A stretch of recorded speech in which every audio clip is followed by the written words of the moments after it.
go crazy, make sure she's down. What did you do next? I already told you. What was that? Stab, stab, stab, stab, stab. In the quiet Milwaukee suburb of Wisconsin, Anissa Weier and Morgan Geyser were having a sleepover with their friend Payton. As the night wore on, the girls decided to venture out, first to the park and then into the woods. In a chilling turn of events, Anissa commanded Morgan to attack Payton with a knife. The suspects lured the victim into the woods. All three of the girls are 12 years old. It was a flawless plan, actually. Payton was stabbed 19 times. I didn't feel anything because my body was in shock. But this wasn't a random assault. This was 6 months in the planning. So did you guys talk about doing this beforehand? Anissa told me we had to. Why? Because she said that he'd kill our families. The girls later told police they tried to kill Payton to appease the fictional character Slenderman. Who's Slender Man? He's this tall, faceless man who preys on children. I didn't want to do this. I was afraid of what would happen if I didn't. Slenderman is a tall, thin, faceless figure that originated as a creepypasta internet meme.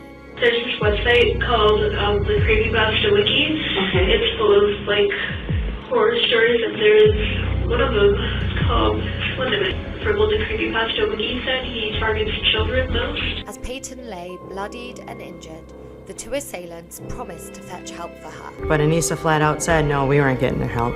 We wanted her to die. Little did she know, they abandoned her, embarking on a journey in search of the fictional mansion of the Slender Man. Remarkably, Payton survived the attack by crawling to a nearby road where she was found by a passing cyclist who called 911. And you were biking by and she says to you what? Could you help me, please? I've been stabbed multiple times. Paramedics arrived, rushing Payton to the hospital where she fought for her life. The doctors later revealed that if the stab wound had been slightly deeper, Payton would be dead. She was terrified. She was crying. She couldn't breathe. Do you think Payton had any idea? No. She had absolutely no idea. She was blindsided. Meanwhile, police launched a frantic search for Morgan and Anissa. They had run away and the police hadn't found them yet. Police captured them later that day as they were walking on an interstate. The two girls, now suspects in a heinous crime, were brought to the police station for questioning.